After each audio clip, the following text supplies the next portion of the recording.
There it goes. Okay.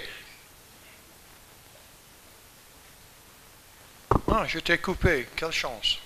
Our first speaker today, or this afternoon, is Mr. Zhang-Jae Lee. He's a lieutenant colonel in the Republic of Korea Army. He was born in 1966. He has a PhD in international politics, also a master's degree in business. He is the research officer of the peacekeeping activity history for the Institute of Military History in the Ministry of Defense for Korea. I might add, he's also married. He has a son and a daughter. So, Mr. Zhang-Jae, c'est à vous.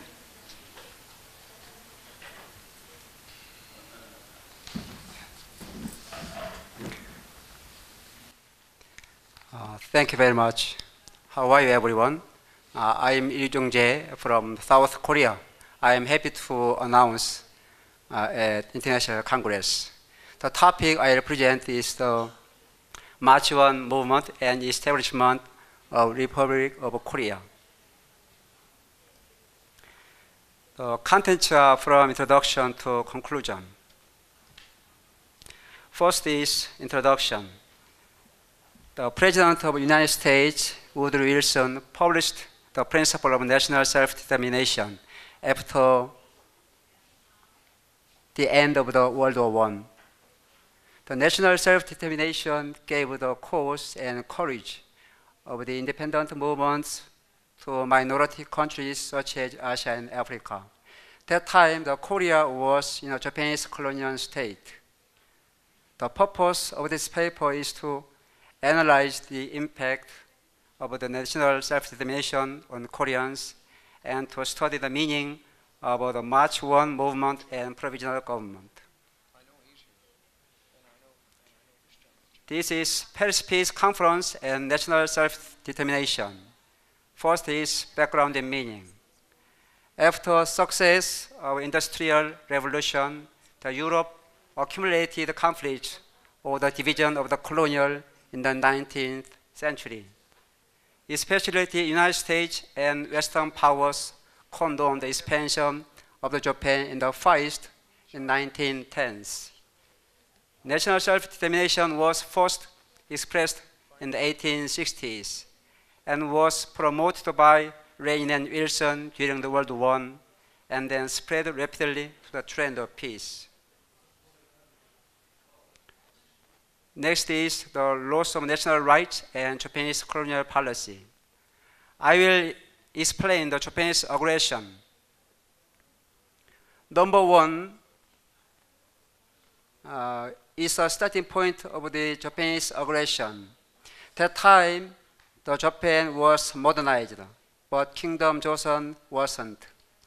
The cause of the incident was that the Japanese warship Unyo-ho spied on the coast of the Kingdom Joseon in 1875. The Japanese warship penetrated along with this red line in front of the gate of the capital. So Kingdom Joseon soldiers fired with old cannons. Upon fire, the Japanese warship counterattacked with new cannons, and they landed on the Ganghwa-do Island and destroyed the fortress. So 35 Joseon soldiers died. Nevertheless, Japan demanded the compensation and concluded the Ganghwa-do Treaty with Kingdom Joseon. According to the Ganghwa-do Treaty, the Kingdom Joseon opened the 3 ports, Wonsan, Incheon, Busan. And in 1894, Kingdom Joseon peasants demanded reform and rationalized. And Kingdom Joseon suppressed the peasants in the Japan army. After combat, Kingdom Joseon demanded the army withdrawal of Japan, but Japan denied and stayed at Paris. And in June 1894, Japan won the war against the Qing dynasty at Asan Port, Rison Port. And in 1905, Japan also won the war against Russia at Port Asa, Incheon, Rison, Liaoning, Daemar Island. After two wars, Qing dynasty and Russia withdrew from the Korean Peninsula. And in November 1995, Japan forcibly concluded a protectorate treaty with Empire Korean. So Empire Korean was deprived of diplomatic rights. And in August 1910, the Kingdom Joseon was annexed to the Japan. This is the loss of national rights and Japanese colonial rights. First is the colonial palace of Japan. After annexation, Japan first set up the Japanese Government General of Korea. The Japanese Government General of Korea was purple. As you can see the picture on the right, that time Japan held the Korea in slavery with gun and bayonet. Japan took the military rule of operating the military police. Japan exercised the right of immediate disposition without trial.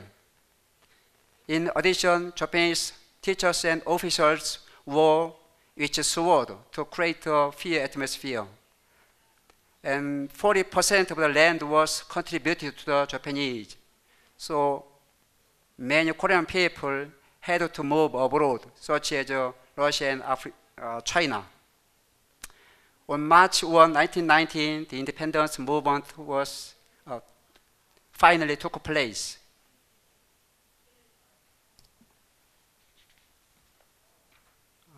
This is the background. The motivations of the March 1 movement, we call it 삼일 운동, were three. The first March 1 movement came from the growth of the inherent capacity of the nation. The second, the anger accumulated in the minds of Koreans was piled up. The third, global year of national self-determination was propagated and accepted as an independent ideology. National self-determination was main external factor that sparked and developed the March 1 movement. This is the development of the non-violent March 1 movement. The progress steps were preparation, city expansion, and rural areas expansion. The first step, 33 national representatives announced the Declaration of Independence. In the second step, students, merchants, workers played a key role in 13 small cities. As you can see the picture on the right, the form of the March 1 movement was just to raise their empty hands like this. And there is the other picture below. Her name was Yu Guan-sun, 19 years old, university student. She led the March 1 movement and was arrested by the Japanese military police and tortured and died. She is very famous for saving the country, Jeanne d'Arc, like Jeanne d'Arc of France. This is the result of the March 1 movement. March 1 movement took place in 218 counties in the country. After March 1 movement, Viceroy of the Japan, Hasegawa, issued a fire order next day. As you can see the picture on the right, there are many red dots. Red dots were shooting areas. Shooting areas were more than 170 locations.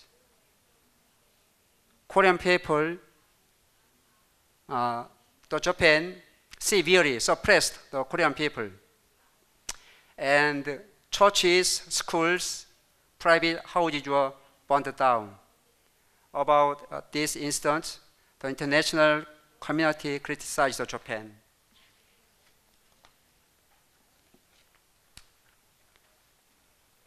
This is the mature movement and expansion of anti-Japanese movement.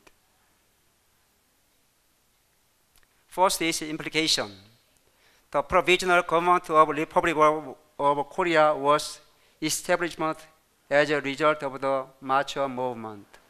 Mature movement disrupted the military rule policy of Japan and was the cornerstone of the international community's determination to ensure Korea's independence.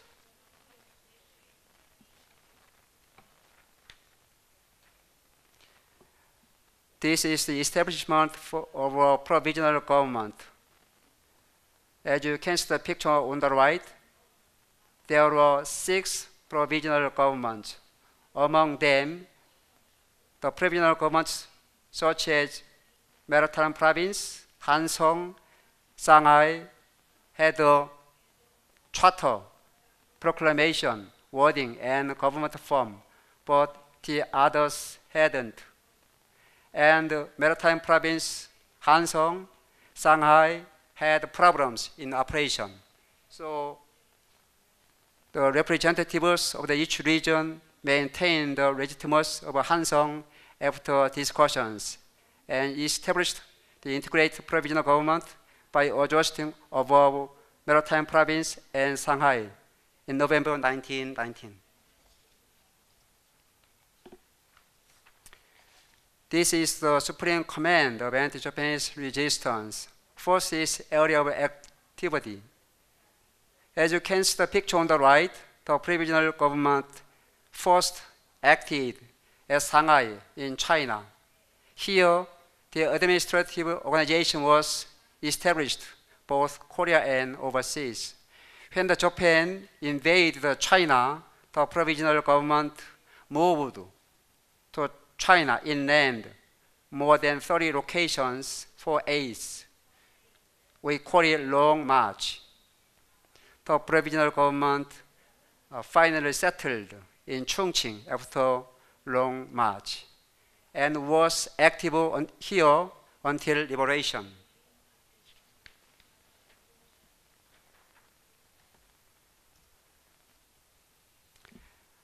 This is a field of activity. The major activities were diplomatic and military activities. In diplomatic activities, the provisional government demanded the approval of Korea's independence to Chief of the Republic of China, Chiang Kai-shek, in July 1943. After meeting, the Korea's independence was guaranteed at Cairo summit later. Military activities decisively contribute to the provisional government. The brilliant victory were Dong-Odong combat and Cheongsan-ri combat. The provisional government declared war on Japan and Germany and cooperated with British and United States in 1940s.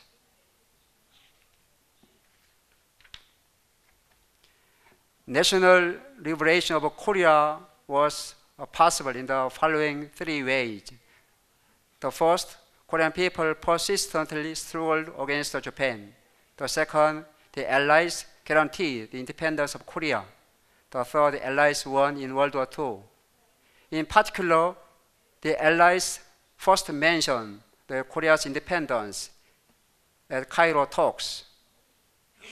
In 1947, the United States supported the establishment of a Korean government to UN, and UN passed a general election in proportion to its population. On August 15, 1948, a new Republic of Korea was finally born. This is conclusion. The factors that made Korea's independence were constant anti-Japanese struggles, national self-determination, and victory over the Allies in World War II. non-violent March 1 movement. This integrated the military control policy of Japan and created the Provisional Government of Korea. The Provisional Government was a representative organization leading independence movements and maintained the spirit of the March 1 movement. That's all. So, yeah, thank you very much.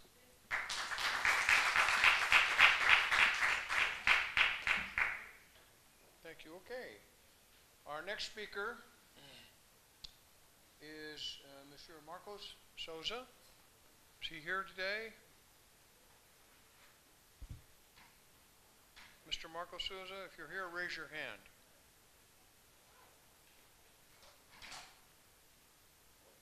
I don't see any hands raised.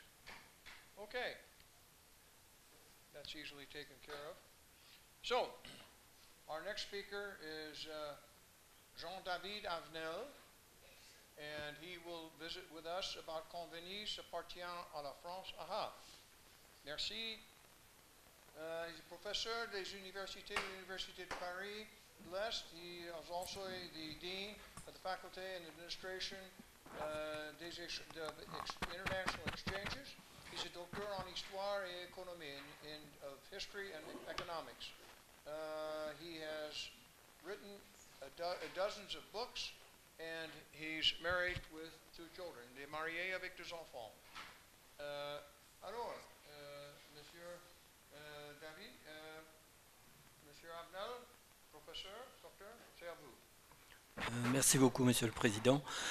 Donc, j'en profite pour remercier les organisateurs de ce colloque qui nous ont permis de voir aussi Jérusalem, comme le disait André Lemaire, bâtie comme une ville où tout est lié ensemble.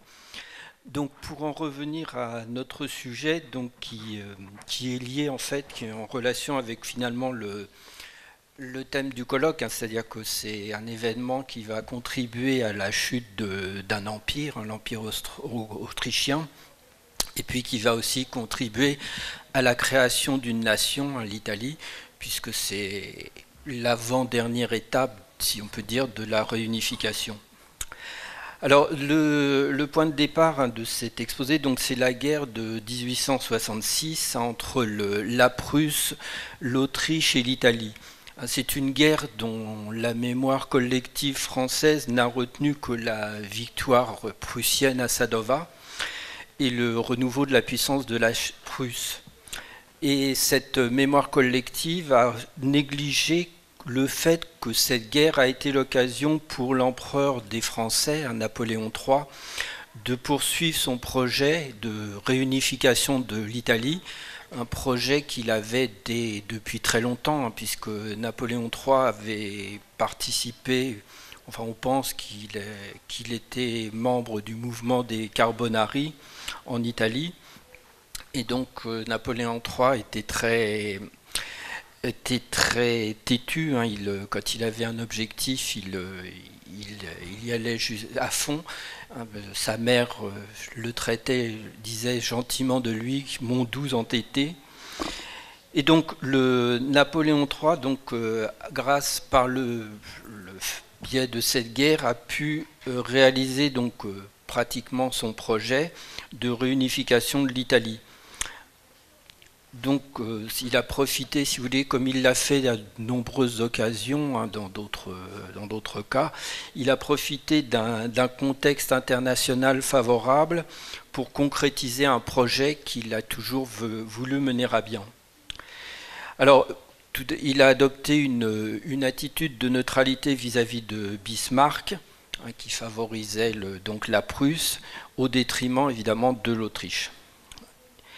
Donc cette attitude de neutralité lui a permis d'obliger l'Autriche à céder donc la dernière province qu'elle occupait en Italie, enfin ce qui n'était pas encore l'Italie d'ailleurs, à savoir la Vénétie.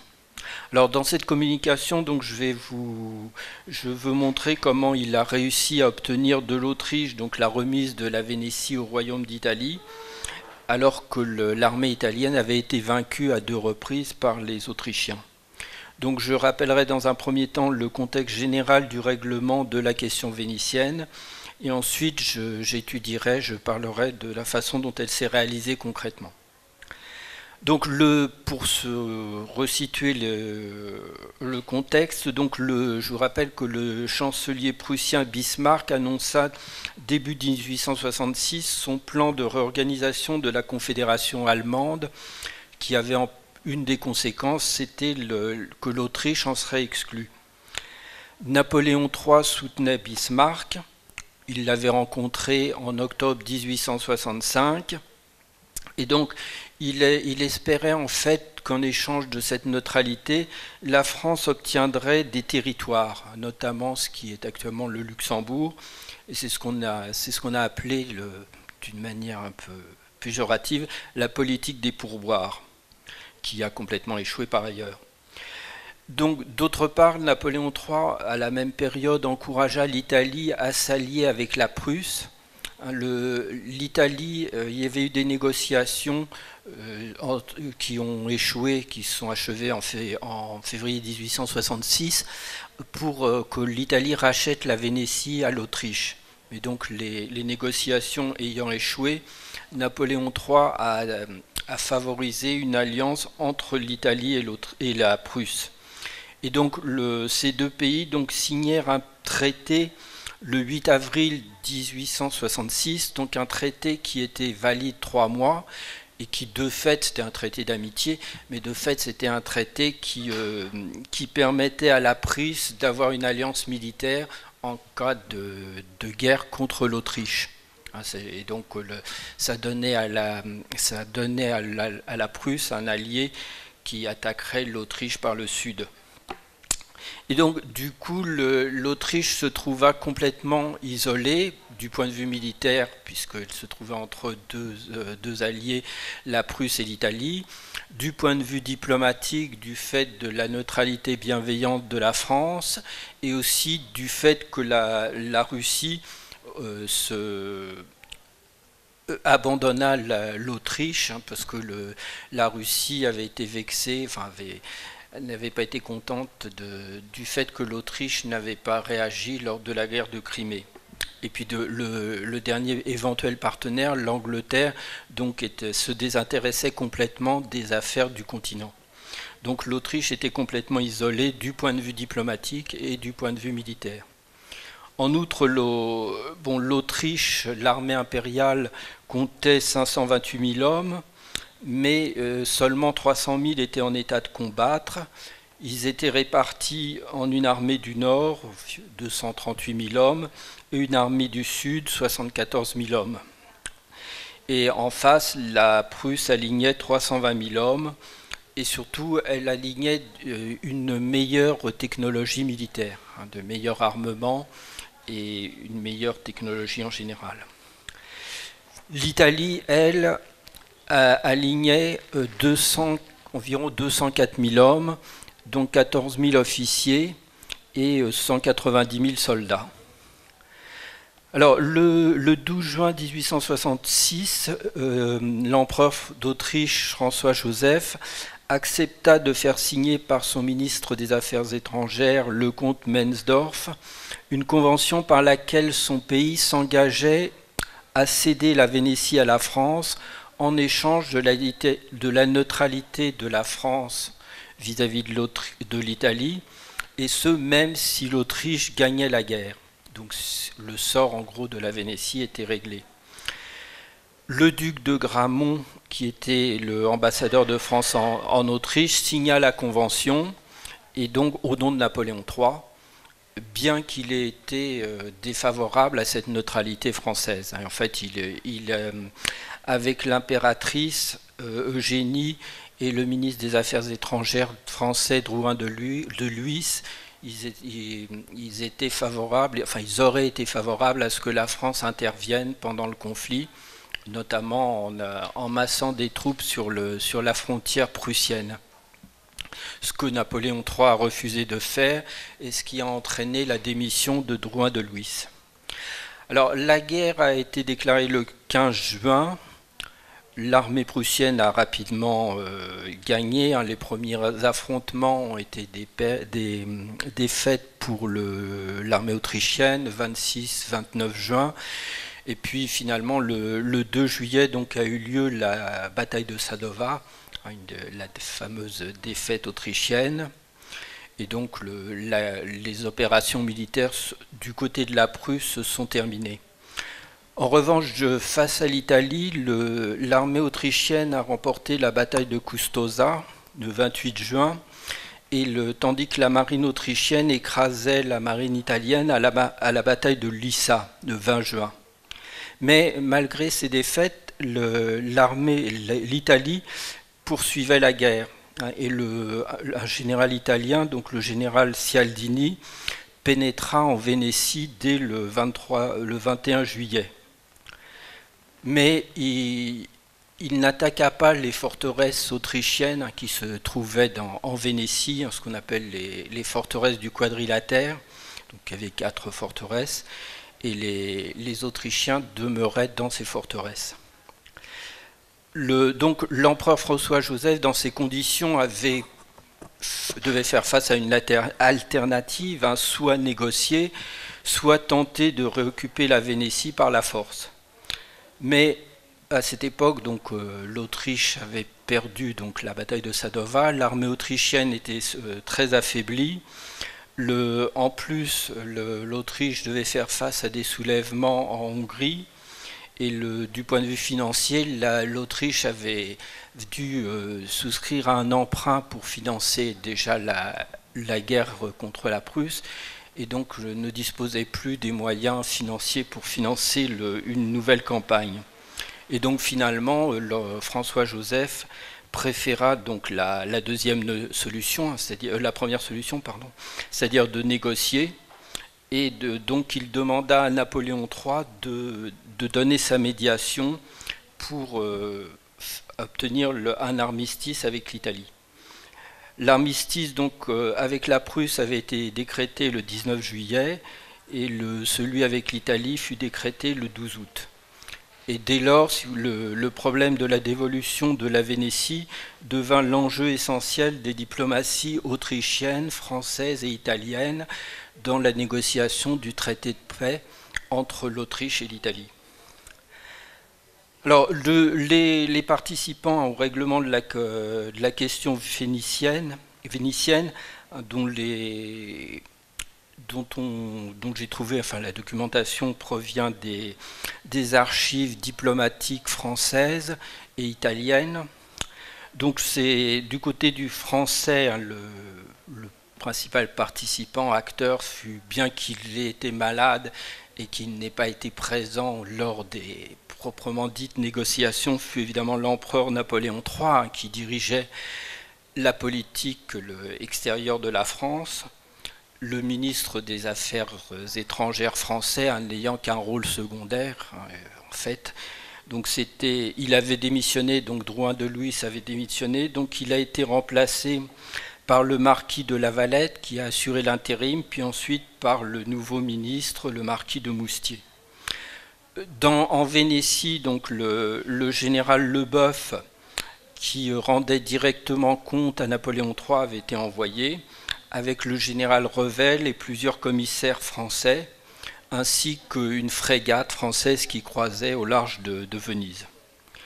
Du côté italien, donc c'est essentiellement le roi et son ministre des Affaires étrangères, Venosta, qui dirigèrent les opérations, relayés par leur chargé d'affaires à Paris, Negra, et à Vienne par le général Menabrea, qui était ministre plénipotentiaire.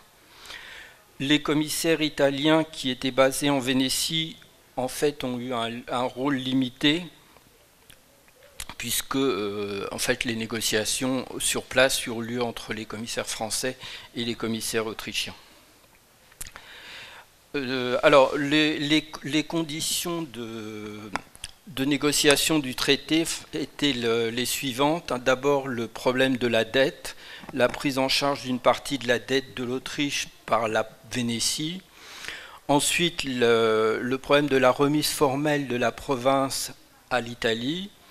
Et enfin, la question de la mise en place d'un plébiscite auquel tenait Napoléon III, un peu sur le modèle de ce qu'il avait fait en Savoie et dans le comté de Nice, pour s'assurer que la population serait favorable donc au rattachement de la Vénétie à l'Italie.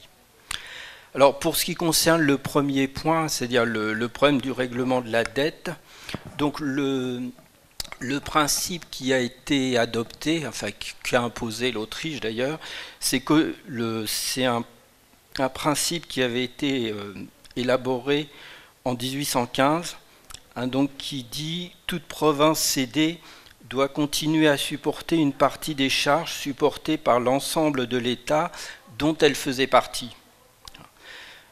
Donc le précédent, c'était ce qui s'était passé en 1815 lors de la dissolution du Royaume d'Italie. Les dettes avaient été reprises par les puissances copartageantes à l'époque. Et une commission avait été formée pour déterminer comment serait effectuée la répartition. Bon, cette commission a travaillé jusqu'en 1848. En 1848, elle a interrompu ses travaux du fait des événements politiques, de la révolution de 1848, et elle a repris ses travaux en 1860, juste après la réunification, de première réunification de l'Italie. Et de ce qui est important, enfin, ce qu'il faut rappeler, c'est que la France était très intéressée au règlement de ce problème, puisqu'il y avait un endettement italien et autrichien d'ailleurs vis-à-vis de la France. Alors, la négociation portait sur plusieurs éléments. Tout d'abord, la fixation du montant restant dû sur les dettes de l'Italie avant 1860, et donc que le gouvernement autrichien avait cédé à l'Italie. Ensuite, le montant des emprunts autrichiens qui avaient été contractés entre 1860 et 1866, et donc dont une partie échouait à la Vénétie en vertu du texte dont je vous ai parlé. Et puis également la part que la Vénétie devait rembourser du fait du remboursement d'un emprunt exceptionnel que l'Autriche avait contracté en 1864 pour faire face à un mauvais recouvrement des impôts. Bon, à cela, il faut rappeler que l'Autriche exigeait un dédommagement pour le matériel militaire non transportable qui se trouvait en Italie, enfin en Vénétie. Et également, la négociation portait sur le taux de change à utiliser pour fixer le montant définitif dû par l'Italie. Donc, après une assez longue négociation qui a duré pratiquement tout le mois de septembre 1866, donc on est arrivé à un chiffre qui était entre ce qu'exigeait l'Autriche et ce que souhaitait l'Italie. Donc l'Autriche voulait que la dette autrichienne prise par la Vénétie soit de 200 millions de florins. L'Italie voulait 87, finalement, par un compromis et du fait de la médiation française, on est arrivé à un chiffre de 150 millions de florins. Donc, qui était le montant de la dette autrichienne que la Vénétie, donc l'Italie, après la réunification, devait prendre à sa charge. Ça incluait donc tous ces éléments. Et en outre, le traité prévoit que les œuvres d'art qui se trouvaient à Venise et en Vénétie et qui avaient été prises par des officiers ou des fonctionnaires autrichiens qui se trouvaient dans la province soient rendues à l'Italie. Alors le deuxième problème, donc, c'est celui problème de la remise formelle de la province à l'Italie. Donc ça a été le second point des négociations et qui a aussi retardé la signature du traité. Alors, le gouvernement italien et le roi souhaitaient une remise directe des territoires par l'Autriche à l'Italie. Et l'Autriche s'opposait à une telle remise. Bon, une des raisons, c'est que c'était une humiliation pour l'Autriche, particulièrement à un moment où elle avait gagné ces deux batailles. Et puis l'autre élément, c'est que Napoléon III exigeait que la France apparaisse clairement dans l'opération. Et donc il faisait également pression pour que le problème de la dette soit réglé.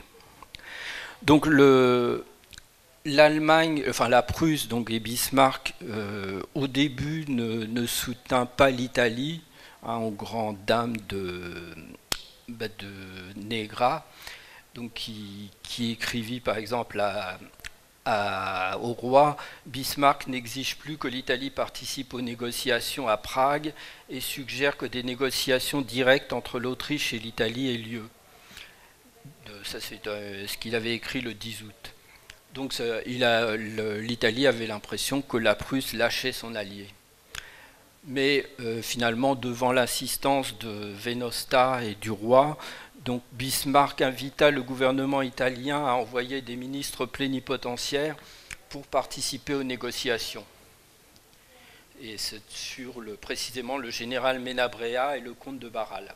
Et donc ils obtinrent que dans le traité de paix entre l'Autriche et la Prusse soit insérée une clause disant que l'empereur d'Autriche consent à la réunion du royaume lombardo-vénétien au royaume d'Italie sans autre condition onéreuse que celle de la liquidation de la dette afférente au territoire cédé. Donc ce qui implicitement consacrait le droit de l'Italie de récupérer la Vénétie. Mais restait le problème de la signature du traité de paix entre l'Italie et l'Autriche. La pierre d'achoppement était le fait que savoir comment la Vénétie serait intégrée au royaume d'Italie. Donc la question était de savoir si on signerait un traité à trois entre l'Autriche, la France et l'Italie pour déterminer les modalités de réintégration de la Vénétie à l'Italie, ou au contraire si on signerait deux traités, un entre la France et l'Autriche, qui dirait que l'Autriche cède la Vénétie à la France, et un autre traité donc entre l'Autriche et l'Italie. Alors Victor Emmanuel voulait le premier et Napoléon III voulait le second. Donc on a, pour faire valoir son droit, si on peut dire, Napoléon III envoya le général Leboeuf et une mission militaire sous les ordres du général Revel à Venise. Donc ils y arrivèrent le 2 septembre, bien avant la signature du traité de paix entre l'Italie et l'Autriche. Ce qui causa, comme le dit le chargé d'affaires français à Florence, le baron de Malray, causa une forte émotion à Florence.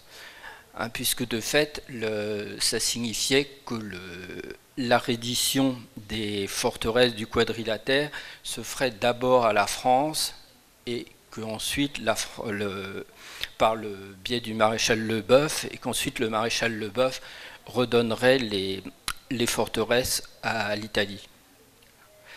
Et de ce fait, les commissaires italiens se voyaient retirer leurs prérogatives au profit des commissaires français, puisque les négociations concrètes de remise se faisaient entre les commissaires français et les commissaires autrichiens. Alors, les directives du 8 septembre du ministre des Affaires étrangères français à Leboeuf ont été les suivantes. Tout d'abord, règlement du problème des forteresses et du matériel de guerre entre les commissaires autrichiens et français, pendant qu'à Vienne se réalisaient les négociations de paix. Ensuite, aussitôt le traité de paix signé entre l'Autriche et l'Italie, réception des forteresses par Leboeuf, et ceci pendant 2 jours. Et ensuite, le 3e jour, les forteresses devaient être remises à l'armée italienne, et Leboeuf devait faire une déclaration devant les maires des principales villes de la Vénétie de la rétrocession faite par l'empereur des Français. Et ensuite, par la suite, un plébiscite devait être organisé par les communes italiennes. Alors, cette proposition provoqua un mécontentement en Italie. Le roi s'opposa à ce qu'une déclaration officielle de Leboeuf soit faite. Finalement, après de nouvelles négociations, Napoléon III proposa que la déclaration se fasse devant une commission de 3 membres qui incluait le podestat de Venise, celui de Mantoue et celui de Vérone. Il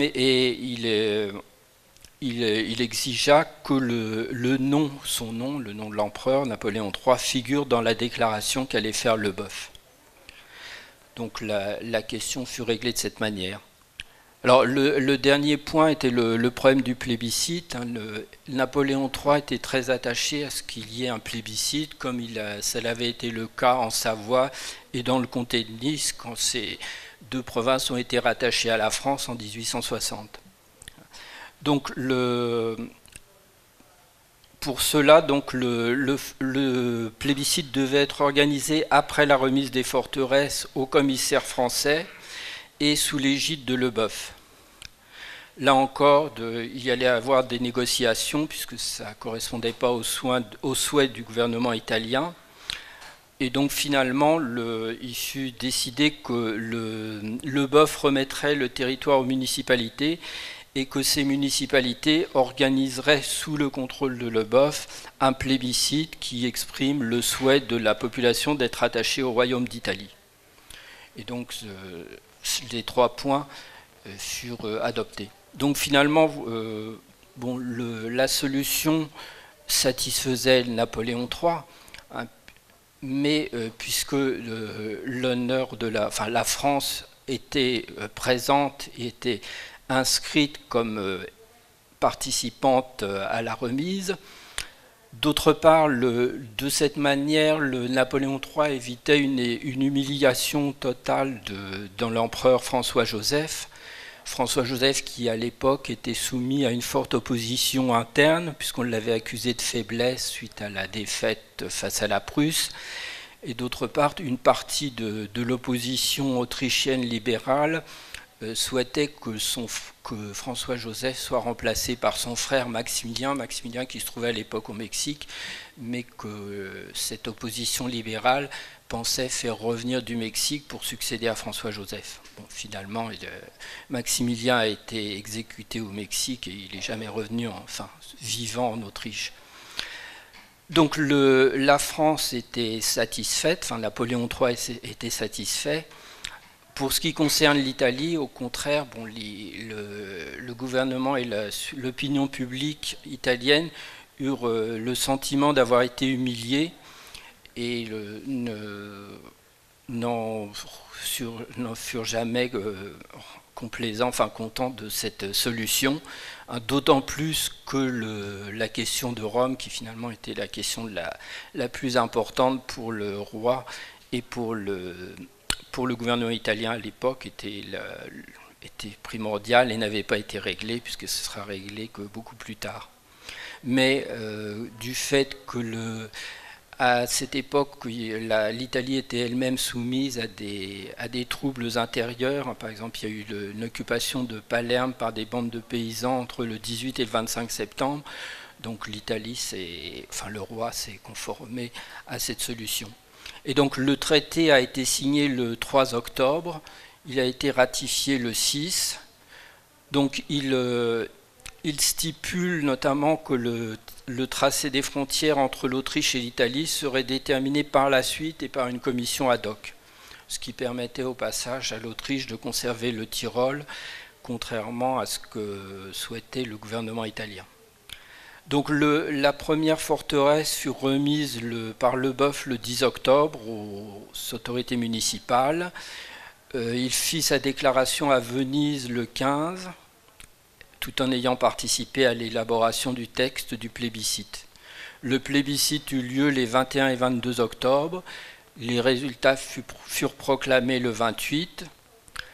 Le roi, donc, qui devait attendre le résultat, la proclamation avant d'entrer en Vénétie, attendit à Turin, puis rejoignit Venise accompagné du corps diplomatique le 9 novembre. Et selon le témoignage du baron de Malleray, il souleva l'enthousiasme sur son passage. Il demeura une semaine à Venise. Donc, par ailleurs, conformément au traité de paix entre l'Autriche et l'Italie, 12 000 soldats autrichiens 420 officiers et 80 chevaux qui occupaient les forteresses du quadrilatère rentrèrent en Autriche par le Tyrol et par Trieste. Et 40 000 prisonniers italiens furent libérés, mais nombre d'entre eux furent mis en quarantaine parce qu'ils avaient contracté le choléra. Donc, pendant la période entre la signature du traité de paix et la remise formelle de la province, il n'y eut apparemment aucun problème, enfin aucun document ne fait état de problèmes importants. Selon le rapport du baron de Malray, tout le monde était content. Un des rapports mentionne une attaque de soldats autrichiens à Vérone avec proclamation de l'état de siège le 8 octobre. Mais sinon, j'ai trouvé aucun document signalant des troubles à cette époque. Donc pour conclure, on peut dire que la médiation de Napoléon III fut dans l'immédiat un relatif succès de la diplomatie, mais en revanche, sur le moyen terme, ça a été un échec total, hein, puisque, comme vous le savez, d'abord la politique des pourboires a complètement échoué, et sa divulgation à l'opinion publique a contribué à humilier Napoléon III.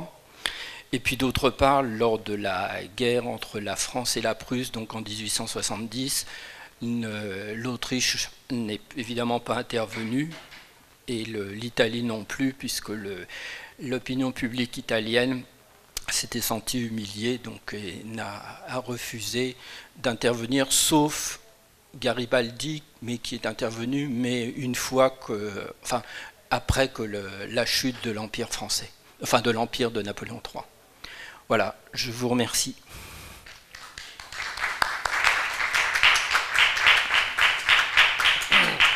Merci, professeur Avenel. Je voudrais seulement remarquer que c'était même Napoléon III qui a fait la création de la Légion étrangère. C'est à côté de ces remarques. Bon, à ce point-là, est-ce qu'il y a des personnes qui ont des questions? Is there anyone now who has questions that they would like to raise? Please, if you'll take the microphone and tell us who you are and what country you're from and ask your question. Hello, I'm Dan Zemansky of Israel. I have a question to the Speaker of South Korea. Thank you, first of all, for your great presentation. Very interesting.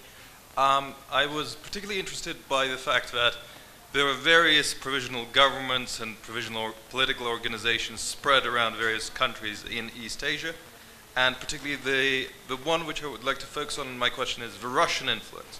So was there any link between these various provisional organizations in the maritime province in eastern Russia and the puppet North Korean regime, at least in the way the Russians approached the question of Korean unity and then the creation of North Korea? So was there any historical connection, or were these completely independent? What happened in 1945 and what happened in 1911 and 1919 on Russian territory? Shall I clarify further, perhaps? So,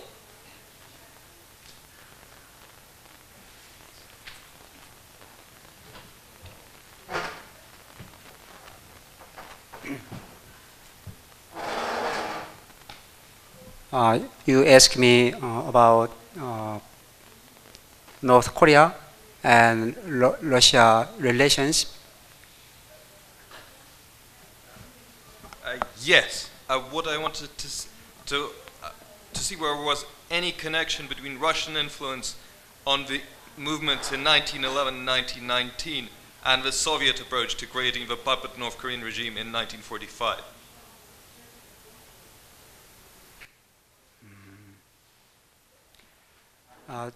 During independence movement,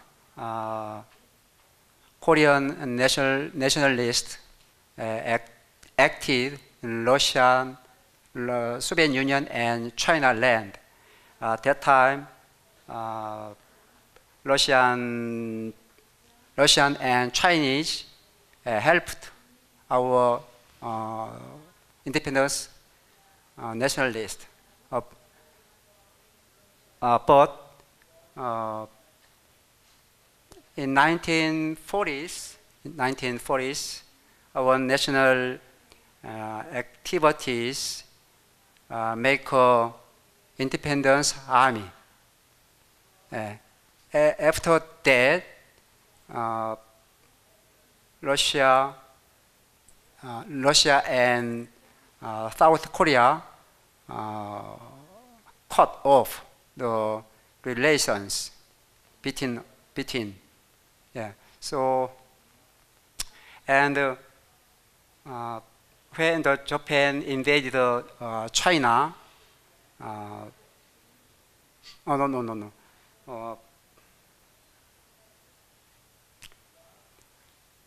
in World War II, the England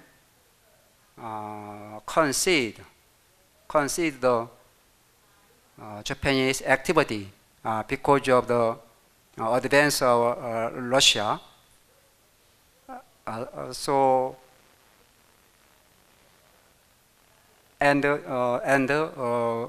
the British and Japan made a good friends, yeah, for friends, and English hope to defend advanced Russia. So Korean people think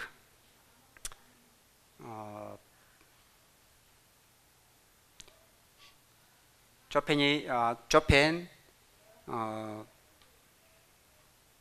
approach the our Korean Peninsula and much of China.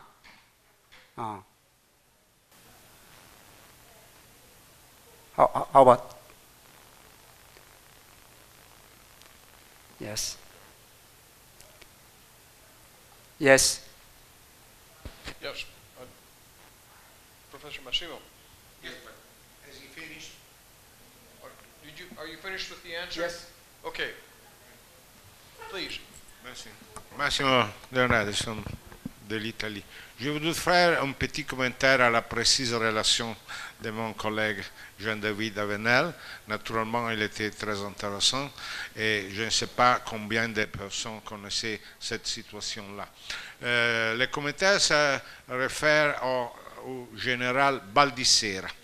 Le général Baldissera était de Padova. Padova était une partie de la Venise. Il était membre de l'armée autrichienne. Et quand il y avait la guerre 1866, il combattit comme officier dans l'armée autrichienne parce qu'il était loyal tout le gouvernement. Il y avait des Italiens aussi qui n'étaient pas mécontents d'être partie de l'Empire autrichien, particulièrement à Trieste. Alors, après la guerre, Padua fut annexée à l'Italie. Alors, le général il n'était pas encore général, le colonel Baldissera est entré dans l'armée italienne. Et il a arrivé au plus haut niveau. Il était lieutenant général, il était membre du Sénat, il avait des importants offices. Alors, à un certain point, en 1905-1906, alors il a été approché et on lui a dit, bon, mon général, dans votre état de service, il y a signé que vous avez servi dans l'armée autrichienne à peu près de 20 ans. Si vous voulez, nous pouvons canceller, nous pouvons éraser cette partie, parce que maintenant, il répondit, absolument pas, ne faisez pas cela, je suis fier d'avoir servi sous l'Autriche, et pas de problème. Une petite annotation. Oui, je vous remercie de cette remarque. Effectivement, j'ai parlé que donc ce général italien avait se trouvait en Vénétie, mais je l'ai trouvé, la seule fois où je l'ai trouvé mentionné, c'est dans un livre américain de Taylor qui s'appelle The Struggle for Mastery in Europe, qui est publié en 1954. Bon, je n'ai pas feuilleté tous les livres qui pouvaient être publiés sur le sujet, mais dans aucun document diplomatique français ou italien de cette période, j'ai feuilleté tous les documents entre août et fin octobre 1866, et j'ai trouvé nulle part cette mention. Donc effectivement, Vous ne pouvait pas la trouver. Ce n'est pas la grande histoire. C'est un petit détail de plus de 30 ans après. Ce n'était pas une question, c'était seulement un petit détail pour la connaissance. Alors, le général Baldissera était le commandant à Adwa. Vous connaissez la bataille de Adwa, quand les Italiens ont été vaincus avant la bataille, par les Africains. Alors, avant la bataille, il devait remplacer le commandant italien qui était une garibaldine. Il était complètement d'un côté différent. Alors, le général garibaldine, révolutionnaire, d'une tradition révolutionnaire, n'aimait pas être remplacé par un général qui avait servi dans l'armée autrichienne. Et cette fut une des raisons pour laquelle il veut précipiter la bataille et aller vers le désastre. Oui. C'était le général Baratieri. Non, mais c'est effectivement très intéressant de connaître ce détail. Moi-même, je ne l'avais pas. Please. Merci. Yes, a question. To which extent was there any ill feeling or suspicion of Napoleon III's intentions? After all, in 1860, he sort of bailed out. I mean, the Treaty of Villafranca stopped Italy short of reaching all its goals. And having received Savoy, he was sort of content.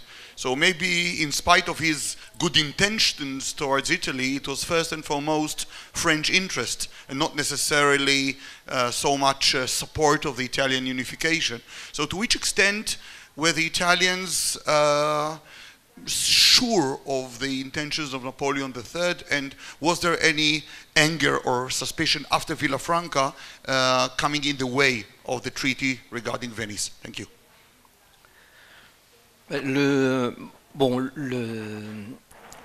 C'est toujours difficile de connaître les vraies intentions de Napoléon III, puisqu'il se confiait très rarement et pratiquement pas, et c'est lui qui dirigeait de fait toute la diplomatie française durant la période de l'Empire. Donc, ce qui est certain, c'est que Napoléon III souhaitait la réunification italienne depuis très longtemps. Alors, en revanche, il ne pouvait pas redonner Rome à l'Italie pour des questions en grande partie de politique intérieure, hein, puisque les catholiques français qui d'une certaine manière le soutenaient l'Empire à une époque où un début d'opposition libérale était important, hein, puis après les dernières élections, hein, les libéraux et l'opposition avaient acquis une certaine importance. Donc pour Napoléon III, la remise entre guillemets de la Vénétie à l'Italie pouvait apparaître comme une compensation vis-à-vis de l'Italie, alors qu'il ne cédait pas sur la question romaine. Donc je pense que ça peut être une partie d'explication. À part ça, comme je vous le disais, Napoléon III avait soutenu la Prusse, enfin par sa neutralité, hein, il refusait d'engager des troupes françaises sur le Rhin contre la Prusse, en échange de ce qu'on a appelé la politique des pourboires, hein, c'est-à-dire il espérait obtenir de Bismarck le droit sur certains territoires, chose qu'il n'a pas obtenu, qui a été un échec total. Donc je pense que ce sont ces deux facteurs qui sont à mettre en parallèle pour expliquer ce qui s'est passé pendant cet été 1866. Okay. Are there any other questions? Yes, sir.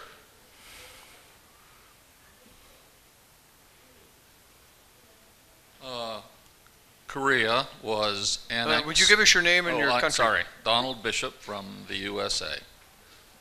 Korea was annexed by Japan in 1910. At the end of the First World War, at the Versailles Peace Conference, many colonized people sent representatives to Paris to ask for independence. So did Koreans go to Versailles, to Paris for the conference? Did any Koreans go to Paris for the peace conference to ask for Korea's independence?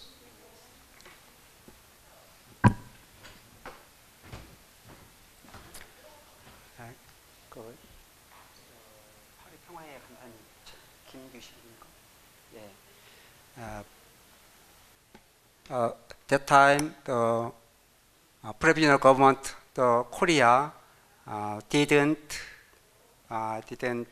make the government, and the certain people, Kim Gyu-sik, a scholar, and the other two people.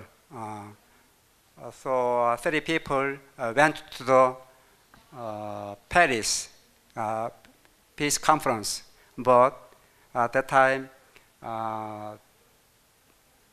Kingdom Joseon and people deprived of Japanese, deprived of diplomatic rights, and the Japan and the other countries denied the Kim Gyu-sik entering the conference. Yes, and the other United States and China area. So 3 teams hope to go to the Paris Peace Conference, but they all failed to enter the conference, peace conference. Yes. Are there any other questions? Now, we've only had 2 speakers, so we will adjourn a little early. You have a little Freizeit, Urlaubzeit.